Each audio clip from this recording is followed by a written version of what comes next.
Morning, everybody. Welcome to January 20th, 2021. God, that still sounds so strange. The last day of the Trump administration and the Trump presidency. We got here. Congratulations. Not everybody did. Just an absolute rolling, awful tragedy. I wanted to get on here today and throw some dirt on this embarrassment of a time period.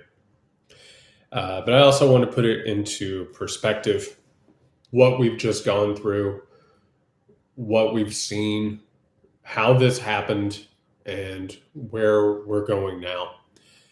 It's important, I think, to have that conversation. And also, like I've always said, we have to have a moment where we appreciate the victory, we recognize the victories, we revel in them because they are few and far between. Today is a victory.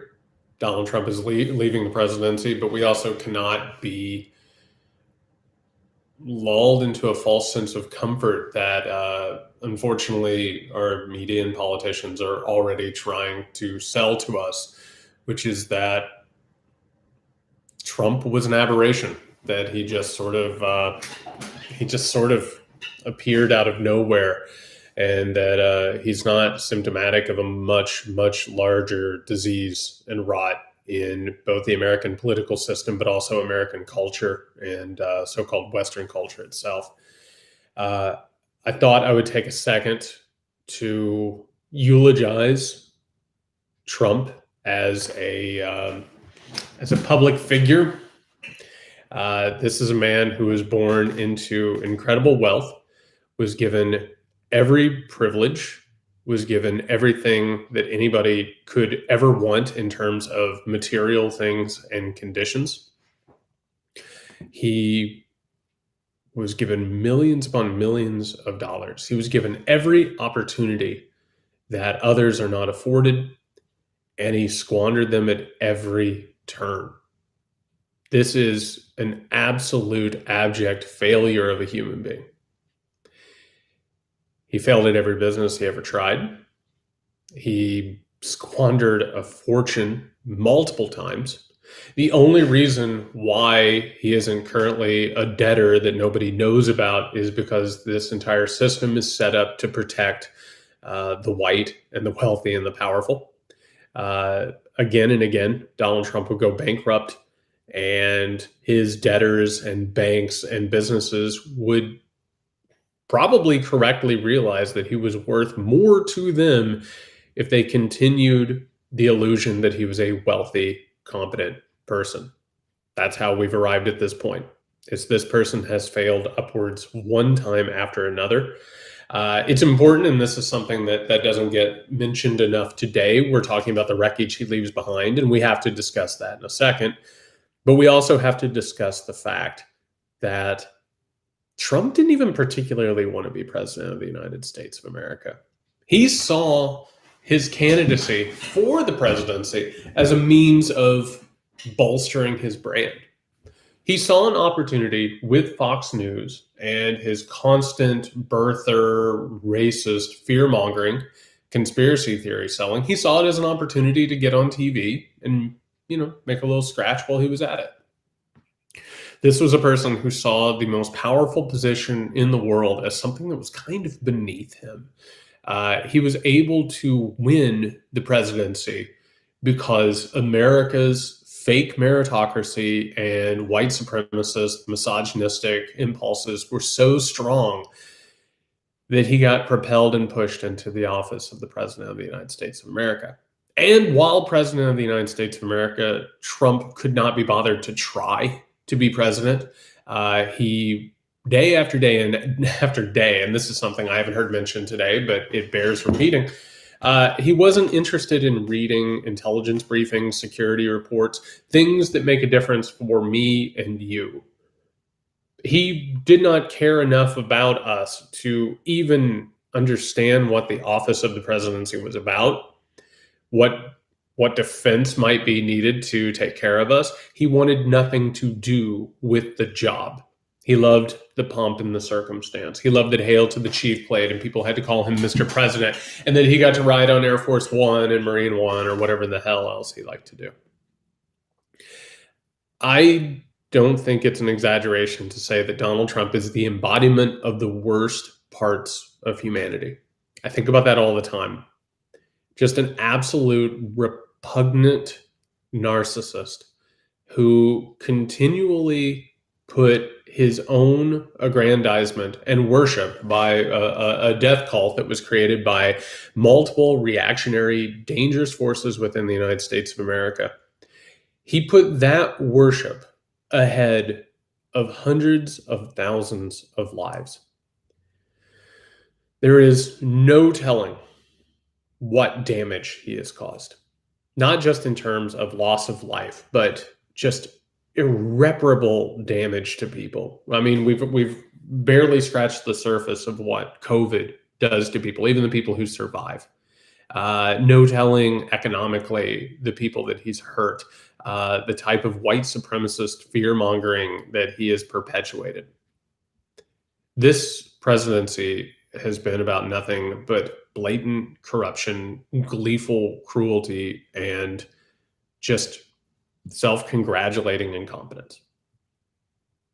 And I think we get caught up a lot in watching a president leave, get flown off, get on a plane, say goodbye. And now I have to tell you that watching the conversation shift as soon as he had left the White House was very jarring. The conversation is now about the norms that he broke, that he won't be at the inauguration. I say good. I'm glad he's not going to be at the inauguration. I'm glad we don't have to look at him another second more. He left a letter in the desk, and he's the first president not to do this, and he didn't welcome Biden to the White House and all this stuff. A lot of symbolic garbage today. And those things suck because he's a small, petty man, but we know who he is, and we've known who he was. What I want to point out, again, as I've been talking about for the past few years, is that Donald Trump is a symptom. He is not the disease. And if you were watching cable news today, as most of us are, because we're trying to keep track of this thing, I want you to keep your ear tuned to something, which is a distinct difference in tone of how they're discussing politics. Now it's about buildings, flags, traditions, norms. It's a reverence for the presidency and our institutions that, borders on worship. That's how we got here. We got here by looking at America through this mythological lens. And I have to tell you that for all of the damage that Donald Trump did, he has provided us a great service, which is he made it apparent the lies at the heart of this system. His gross incompetence, that anybody who was paying attention and wasn't on the take and didn't have some sort of horse in the race, we all could look at him and recognize that he was incompetent. How could one of the most incompetent, lacking individuals become president of the United States of America, the most powerful person in the world? How could that possibly happen? How could people have this absolute fealty to him? How could they worship him? How could they put aside their own dignity time and time again in order to get down on their knees and lick his boots? Trump made it clear that there was a problem at the heart of American culture and politics. For Donald Trump to become a politician, for Donald Trump to win the nomination of a major party, for Donald Trump to win the presidency of the United States of America, something had to be very, very wrong with this country. We have to spend a little bit of time reckoning with that. And what I would say is this. I think a lot of people today are going to try and frame this as a renewal. That at 12 noon today, when Joe Biden takes the oath of office and becomes president of the United States of America, suddenly, like a phoenix rising from the ashes, everything is fine. Everything's back to normal. Don't worry, everyone. Go back to sleep. We've got this. That's a really problematic view. And we can celebrate this morning. And my God, cheers. Here's to Donald Trump leaving the White House. Here's to us making it to the end of this presidency, those of us who did. But we also need to recognize something. And I think it's really important that just a couple of days ago, we had this 1776 commission or project released or whatever. I think this was really telling. And like a lot of other people who've written histories of this country, like what actually happened with the history of our country, not the mythologized, convenient, conventional history of this country that lionizes us and, puts things like Normandy and landing over the moon over the top of constant oppression and genocide and white supremacy. The 1776 project, or whatever they're calling it, was necessary because the right, and also America at large, has to cover up a very, very brittle, vulnerable truth, which is that the mythology that created Donald Trump, the mythology that led to Donald Trump, is flickering. It's so weak and it's so brittle, and nobody can ever question it because it will fall apart. It's a leaning tower that could just fall over immediately. The 1776 project not only was shoddy, but it was just like everything Trump has done. It's something that you have to offer people something for their cognitive dissonance. You don't even have to give them something good. You can say, I'm building the wall, and it's an article of faith. They believe that you're building a wall. You can tell people, I'm draining the swamp, even as you add to the swamp. It's just something to give people something to grasp onto. And one of the things that we are going to watch in the next few days is we're going to see the people who profited off of and have gained power from that mythology, who have, by the way, told everyone left and right, Donald Trump's disgusting. I can't believe we're here. I'm going to have to leave the Republican Party. I'm really reconsidering these things. They're going to try to swerve us back to the exact situation that gave us Donald Trump. And one of the things that I would go ahead and compare this to is it's like the way that our stock market or our economy works. It's inherently unstable. And you have to oppress people and you have to push the pedal to the metal, and eventually it melts down. And then other people are left holding the bag, and then you just do it again and again and again and again. In this case, the Republican Party is starting to distance itself from Trump as if they didn't elect him, as if they didn't slavishly follow him. This is their creation. The right wing created this. The right wing, in order to stave off reform and democratic change, fomented a fascistic movement in this country. And it wasn't like those conditions didn't already exist. We've had plenty of proto-fascism and fascism and neo-fascism in this country. They used it. It was a weapon. I keep saying this. Fascism is always a dog on a chain, and capitalists and the powerful always use that dog on a chain until the dog gets off the chain. And then they say, oh my God, where did this dog come from? This is a very, very dangerous situation.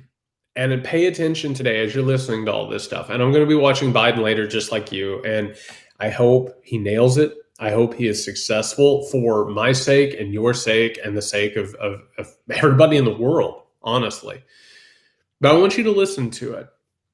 I want you to listen to how people are trying to spin this as if everything is totally, totally fine.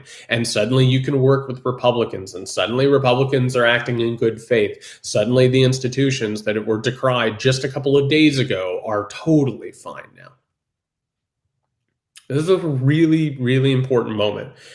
What I'm trying to say here, and this is something that I'm going to be talking about a lot, is this isn't a moment of renewal, or at least it shouldn't be. This should be a moment of reconsideration. This is sobering. We just went through something. We just went through years of weaponized trauma.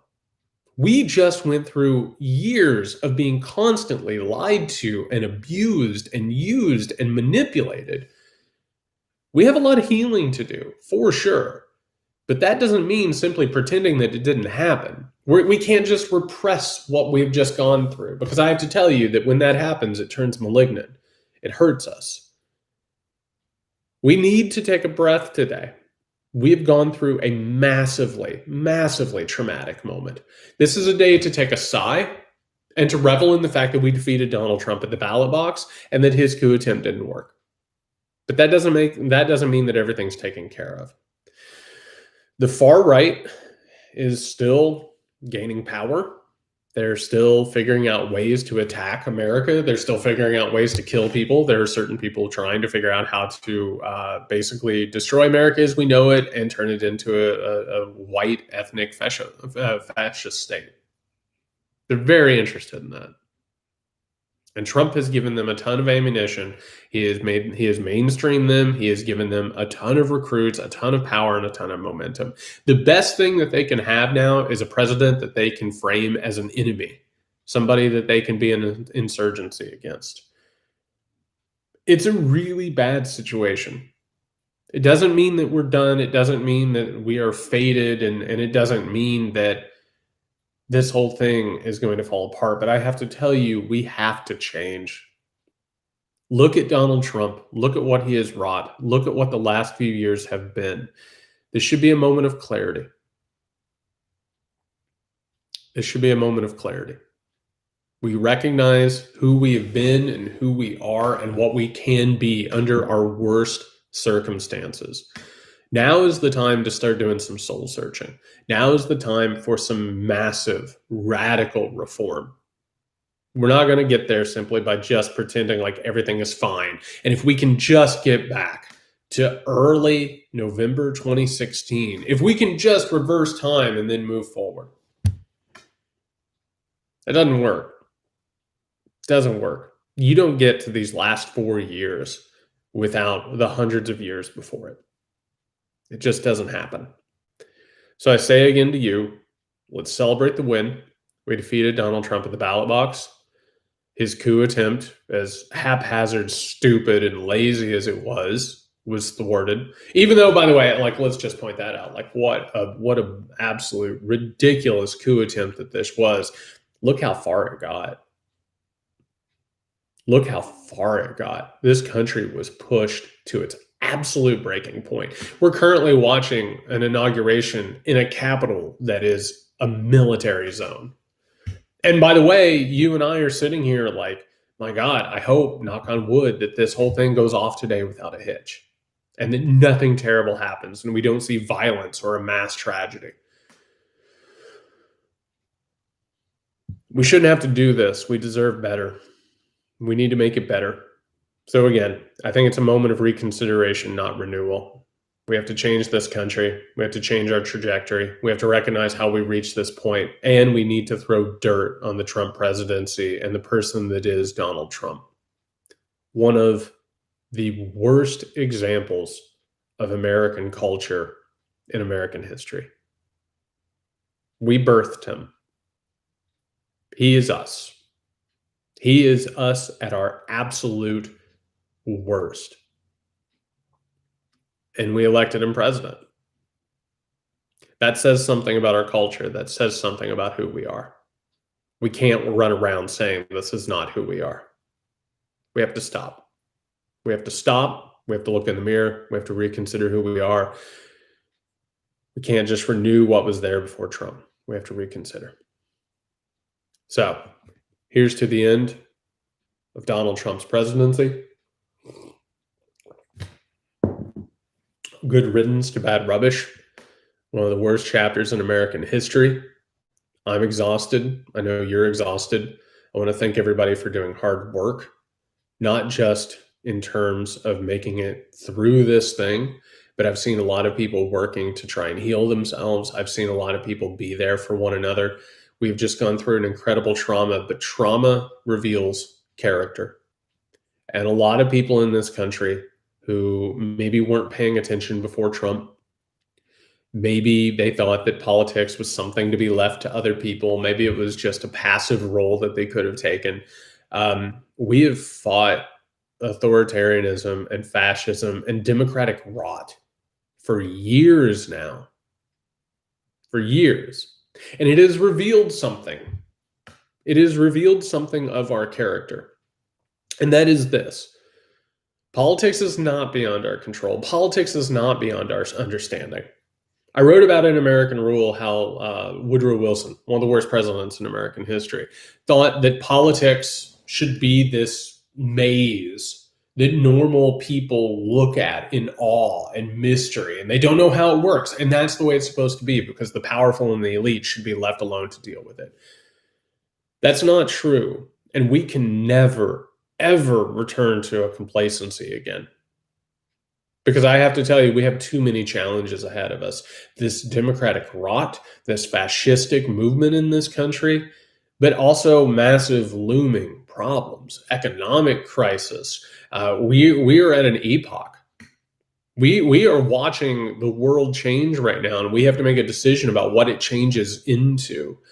And if we don't actually take a leading role in this, and we don't have grassroots movements, and we don't fight for a better, more human future, the consequences are too large and unfathomable to even really wrap our heads around. We have to do a lot of work. Climate change is just over there. We have millions of Americans who are lost at sea. We have to try and bring back as many as we possibly can, while also addressing the material conditions that allow them to be radicalized. This is hard. This is absolutely hard. And it's going to be a lot of hard work. But I have to tell you, again, as I've said before, for the people who have been there, the people who have been supportive, the people who have put in the work, I am proud and privileged and in awe of what you've been able to do. It's a really incredible thing that we have made it through this thing. And now we have to heal, and we have a lot of work to do. So again, cheers to everybody. Take a moment today to sigh, take a breath, celebrate a little bit. And we have so much work to do, and so much transforming to do, because there's no other choice. We have no other choice. Complacency is not an option. We're going to do this thing. We're going to make it through. Be safe today. Again, knock on wood, nothing happens. We make it out of today without some sort of mass tragedy or violence. That doesn't mean the thing is over. That doesn't mean the threat has passed. I have to tell you that, like, doing the research and watching these people, they're in this for the long haul, and we have to be too. So congratulations. Here's to the end of Donald John Trump as president of the United States of America. An absolute disgusting embarrassment of an individual. Cheers to that. Bye, everyone.